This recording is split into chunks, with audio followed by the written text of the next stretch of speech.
Hey, welcome to another episode of the Empowered Coach podcast. Lovely to welcome Natalie from NH Personal Training onto the show. Now, Natalie, I've just met you, so I'd love to get to know you a little bit and just find out a bit about you and your business. If you can explain who you are and what your business is, that would be amazing. Cool. Yeah. Thank you. Thanks for having me on too. So, as Richard said, I'm Natalie. My business is NH Personal Training based in Shropshire in the UK, but the majority of my business is actually based in America. I'd say about 90% of my clients is based in America, which I absolutely love. It's been a huge learning curve. My business itself is nearly 20 years old. Wow. Yeah, I set it up pretty much straight out of college because it just made sense for what I wanted to do at the time. And, I was young, very naive, thought it would be easy and all that jazz. So I kept going. I still love it though. So I'm really glad that I did it. Also a member of Team GB. I'm a competitive powerlifter for them, and I've been doing that since 19. Really enjoy that space as well. I think a lot of people see competitive athletes and go, oh, because you've competed, you now think you can coach. I'm like, well, actually, I've been a coach a lot longer than I've been competing. So for me, it's the other way around. And I don't coach many powerlifters, but I do incorporate that knowledge and that experience into my business. Wow, there's so much to unpack and so much I'm curious about there. Let's start like right at the beginning after like leaving college. What has been your journey in terms of like did you go into a gym and like what's been the journey up until like where you are now? I played football for Wolverhampton Wanderers. So I grew up in sport and I got injured just as I was about to leave school, and it was too much. So I went to college to do coaching, and they said that I was too young to do the course that I wanted to do.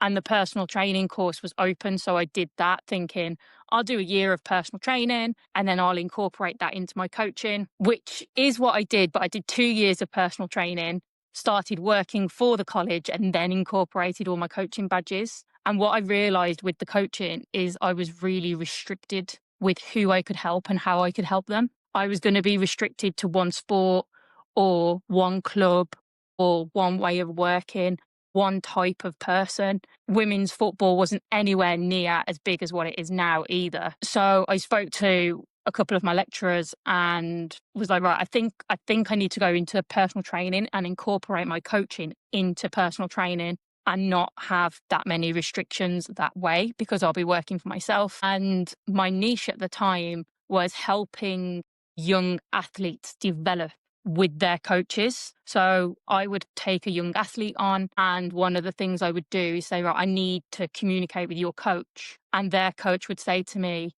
outside of coaching, their weaknesses are XYZ.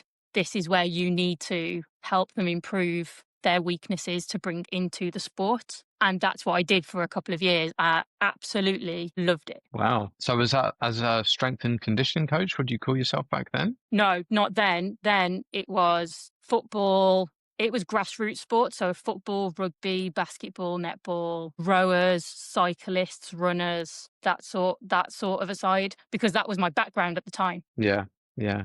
Nice. And then love to find out how you got into powerlifting and then the journey to Team GB as well. That happened very unexpectedly. My business sort of just grew naturally away from young athletes. I used to have their parents or members of their family go, "You're coaching my daughter or my niece. Is there any chance you can train me for weight loss, toning, the usual kind of goals?" I was getting a little bit older, so I needed to think about the business from a financial point of view. So I took on more business that way, and it grew more that way. But I really enjoyed it, really enjoyed having that variety in my business. And I was also learning so much at the time too. Then it wasn't until 2019 I was in the gym training. I'd really got into weight training, but just for myself, learning about it, incorporating it more and more and more with my clients. And I was approached in the gym by a coach for Team GB, and he said, have you ever considered powerlifting? I think you'd be really good at it. And I was like, no, I am not powerful in that way. I do not have that sort of strength. And he just went, you don't want to give it a go? I was like, no, I'm happy with my business, my life. I'm good. Didn't really want to go back into competitive sport. And then he just kept coming and coming and coming. In the August, he said to me, like, so you've swam for your county, you've played football for your town. Why don't you want to represent your country? And I was like, that's a big jump in a sport that I don't know anything about really.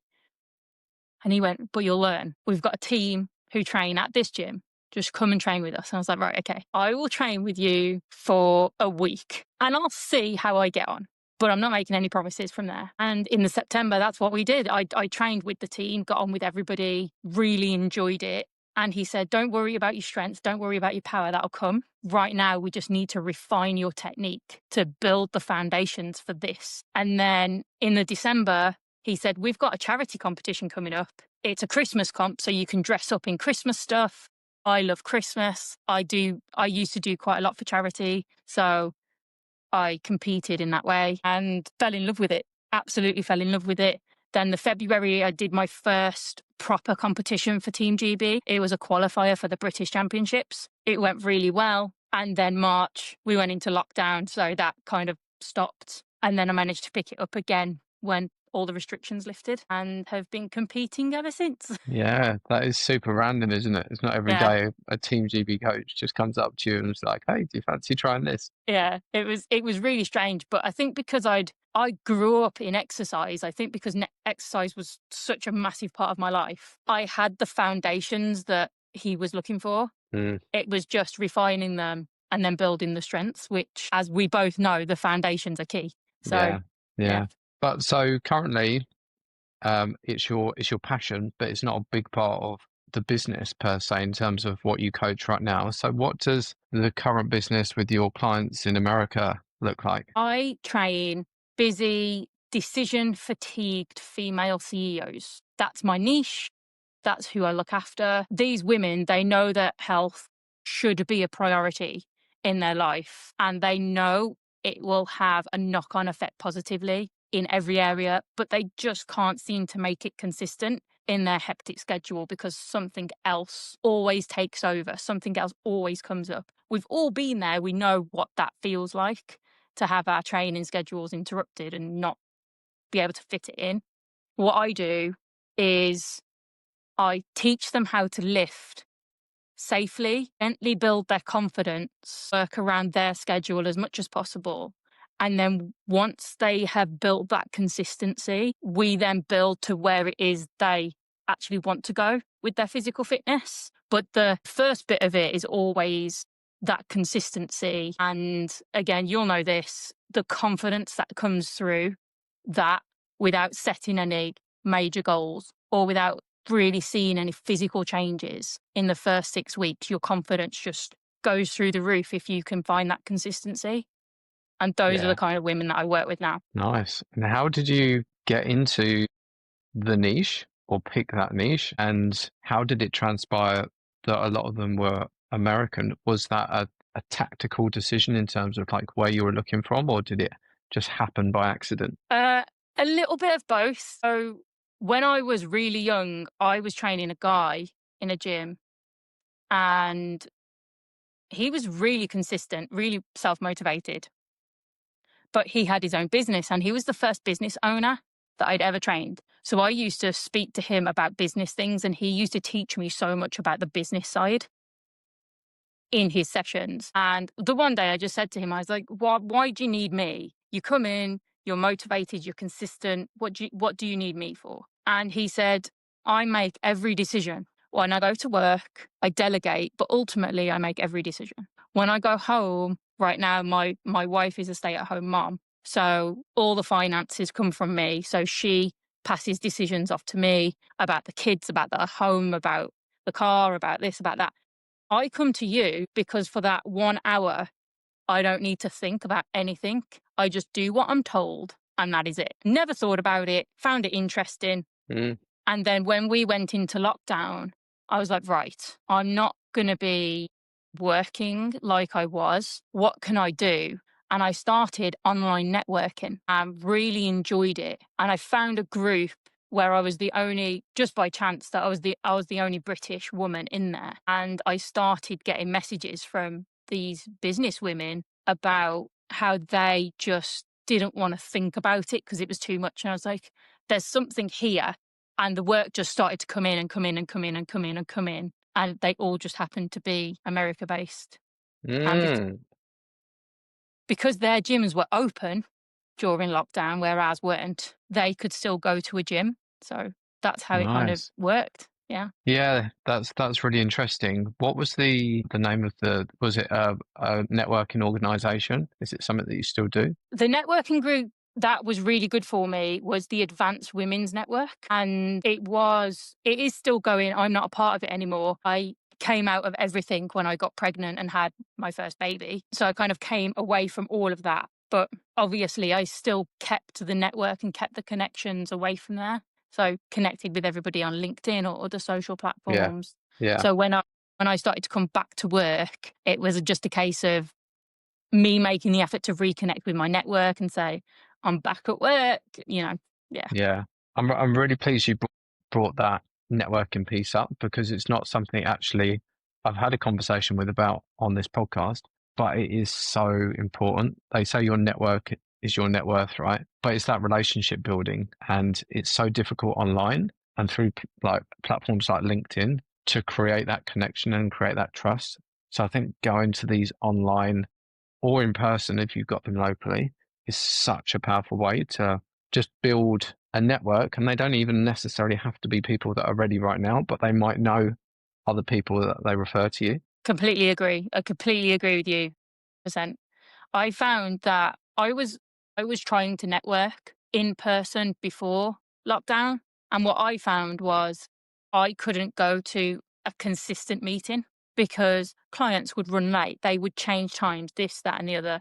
Gym, it was just the way of gym life. And I couldn't be consistent, but I didn't realize it was a problem until I started networking consistently online. And then the other thing I liked about the online was I didn't have to factor in travel time, travel cost, paying for parking potentially. I didn't have to factor in any of that. It was, right, I've got a client, they finish at 12, my meeting starts at 12, I'm ready. And that allowed me to build consistency with online networking. And then I thought, oh, this is how you're supposed to network. I get Hmm. it now. And then you bring your network into your social media side and they then comment or share, which brings their network into your network. And honestly, it's the best thing. And it's very rare I find personal trainers in networking meetings, whether it's in person or online, very, very rare that I come across another personal trainer. Yeah.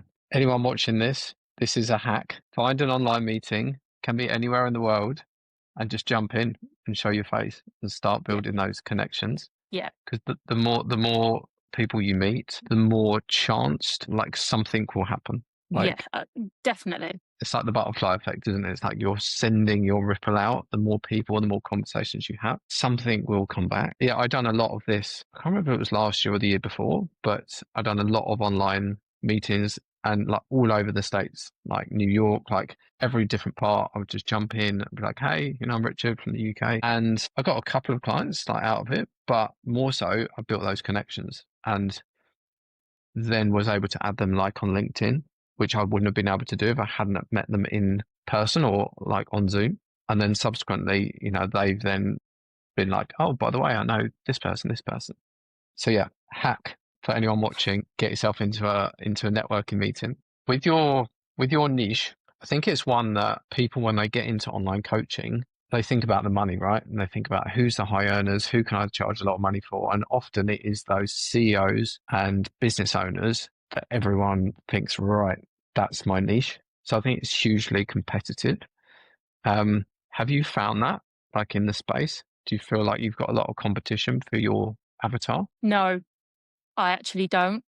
I agree with what you've said. And originally, the only reason that kind of came into it was because I met most of these women on a business networking group in a business networking group. So they happen to be business owners or CEOs. And what you do find is that the busy people who have the money have less time. Mm. Usually, not all the time. And yes, they can afford it financially, but can they afford to invest the time in it? And that's where I think, you've got to train or help them to train smart rather than making everything even harder for them and for you. Yeah, yeah, super interesting. Would you, if you were getting into this space, like if you had to rewind, and this, like, I can frame it as if, like, if you wanted to give advice to another coach that was starting earlier, but is there anything that you would do differently or do earlier? I would definitely start networking earlier. I didn't start networking consistently until I was 32 years old, and I'd had my business a long time by then. I would definitely start networking as soon as possible, as soon as you can. And the other thing is, this might be just me, but I feel like the best online trainers are the trainers who have put their time in on the gym floor. I feel like there's a lot of new coaches coming through that have got their qualification and gone straight online. For me, I feel like you need that experience with people and with the environment in a gym to then transfer that over to online. Because I personally find online coaching, one-to-one coaching at least, a lot harder online than in person, a lot less natural. What, like But the Zoom training, do you mean? yeah, Yeah. so I feel like if I didn't have that experience, years and years Mm, of experience mm. on a gym floor, I feel like it would be harder for me to then communicate Yeah. online. Yeah. Got it. Totally got it. I just think you can't, I think it's a stepping stone as a coach that you just shouldn't miss. Putting those hours in on the gym floor and learning your trade in person physically, I think is needed. Yeah. And actually, I think at the start of the journey, even if you're building just online, it's a great place to pick up clients, right? It's like people, the reason they're there, everyone is there because they've got a goal, right? Whether they Yeah, want to you've got lose a weight or ready-made client base in a gym. that's it. That's it. I think it's a lot easier than just starting online. But the beauty is you don't necessarily have to train them in person, right? You can have those conversations in the gym and actually transition them straight into online and give them the support that way. And I think Yeah. that's a great way to get some leverage for a future goal of moving out of the gym.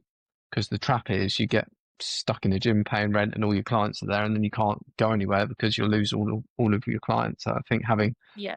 a bit of a hybrid approach is definitely the way I would do it. Yeah, I do agree with that. And my advice to anybody who is on the gym floor, whether they're part time on the gym floor or full time, is just say hello to every single person who goes into that gym. Don't make it awkward. Don't make it weird. Just say hello. If they want to engage in conversation, great.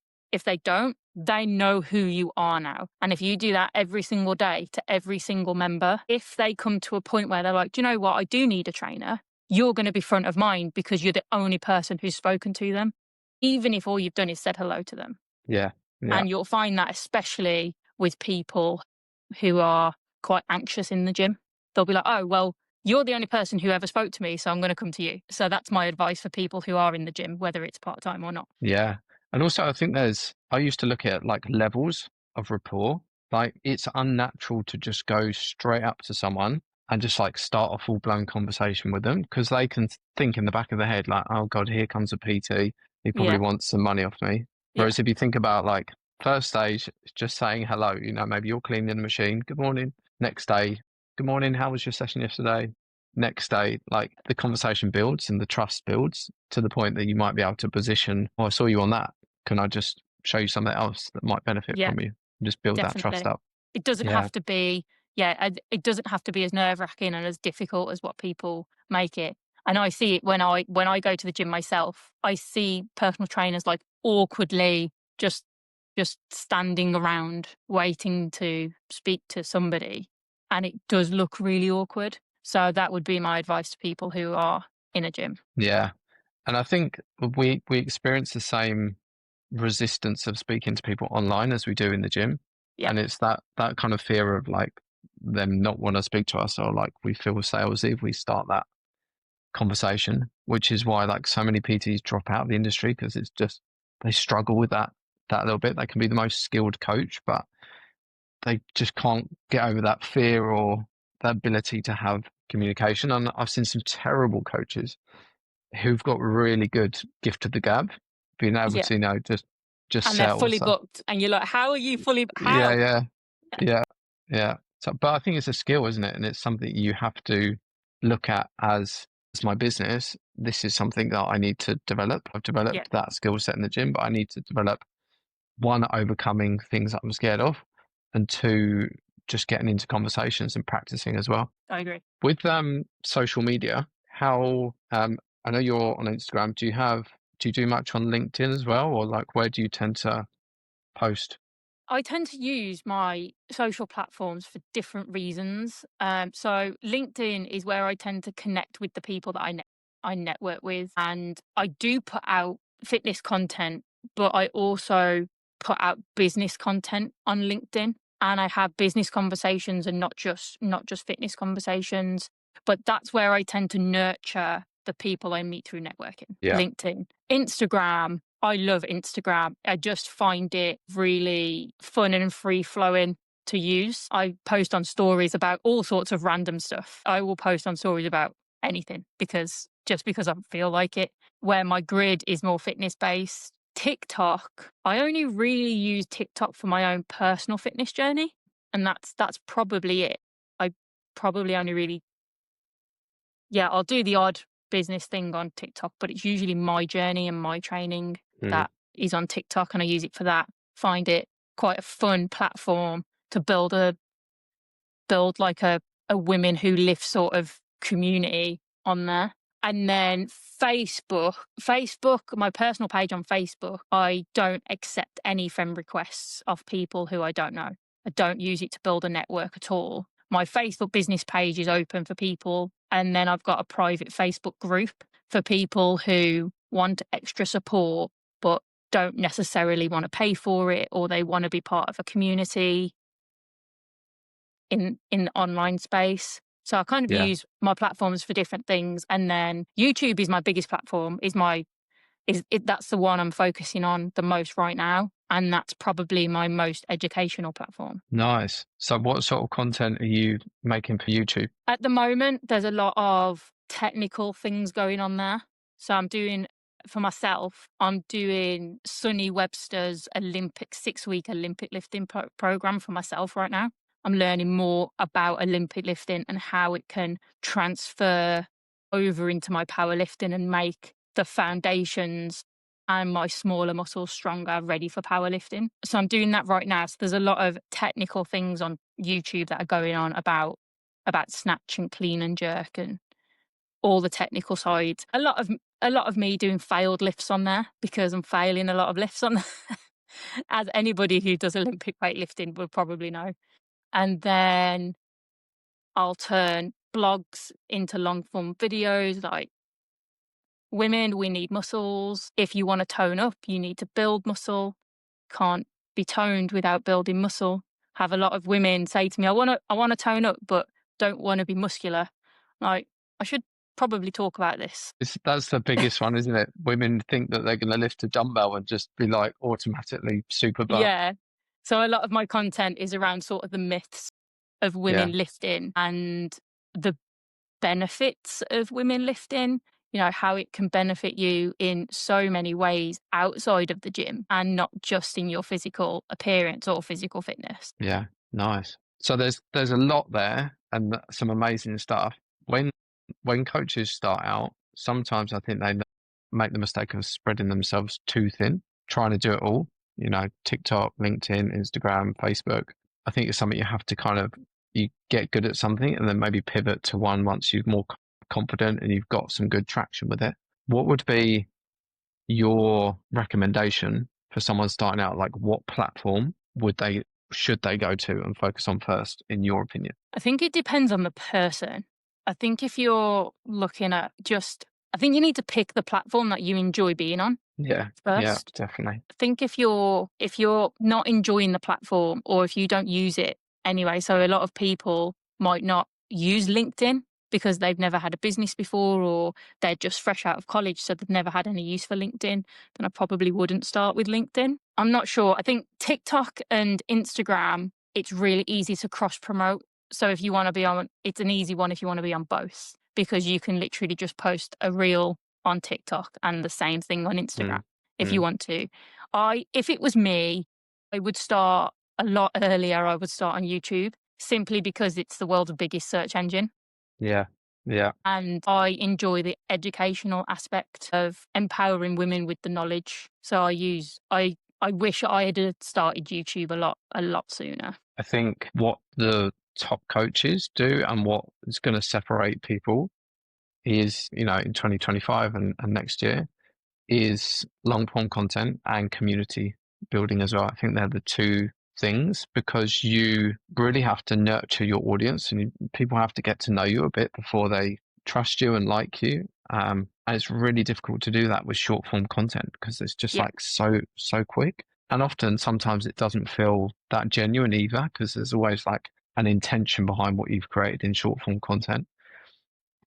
So I think leaning into YouTube and within your funnel, like cross-referencing that, so it like pushes people towards, you know, Instagram, like you have some way of pushing them towards watching a YouTube video, so that they kind of, that ecosystem then points them directly to your offer when they're ready. Yeah, sure. Yeah.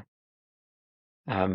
Any tips? Or actually, what I'd love to know is, you're doing some amazing stuff right now, like long form content is an amazing step. A lot of people, they think I can never do that. I can't make a YouTube video. I couldn't go networking. Is there a journey that you've been on yourself in terms of when you first started to where you are now?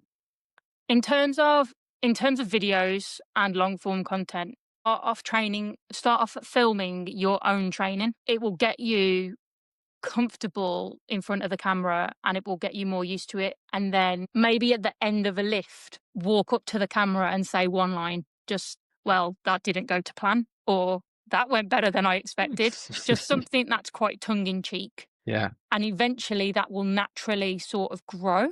And then when you want to do an educational piece, for example, it will be a lot easier to then do on camera. That's something I'm still working on.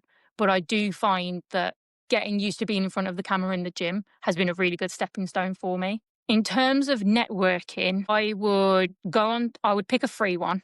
And a good one in the UK is the FSB, Federation of Small Businesses. They have Yeah. loads of free networking group calls every week. I think they have about 10 calls a week, different days and times. And the Federation of Small Businesses, it's good to learn about that. But if you can go on there, it's completely free.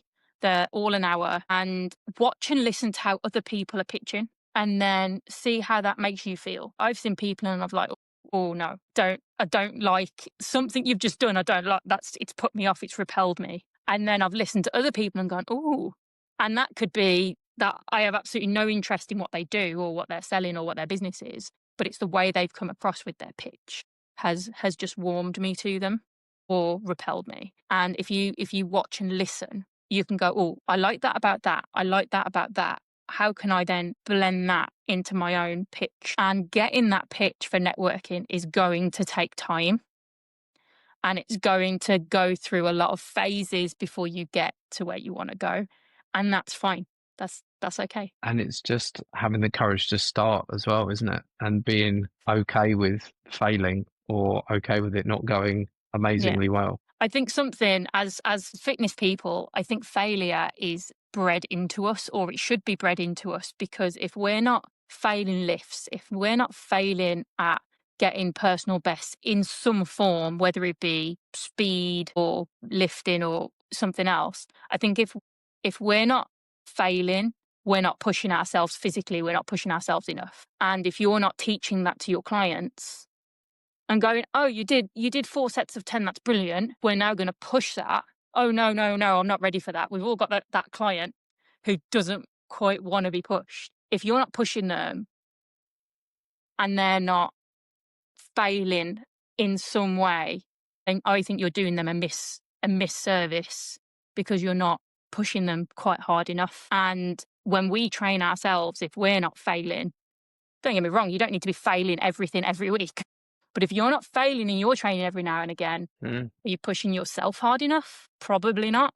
Probably not pushing those physical boundaries enough. So if we can get used to, if we've got used to that, we can get used to failing and knowing how we're going to feel about that in other areas as well. Yeah, really, really powerful advice. And I think probably like the key to success for like anyone. If you're, Everybody and everything. yeah, if you can fail 1,000 times, eventually you'll win, right? Whatever Yeah. that applies to, business, fitness, life, Yeah. is just having the courage to keep going. Really, really powerful. Thank you for sharing that. I loved how you tied that into fitness as well. Yeah. I'm going to wrap things up because we're half an hour mark. But thank you so much. It's been really, really valuable to understand your journey, and actually from some of the coaches that I've had on, really different perspective and journey that you've had. So I think it's going to be super valuable for other coaches watching this as well, and lots of tips to pick on. So thanks so much. Thank you for having me. All right, have a wonderful day, Nat. Take care. You too. Thank you, Richard.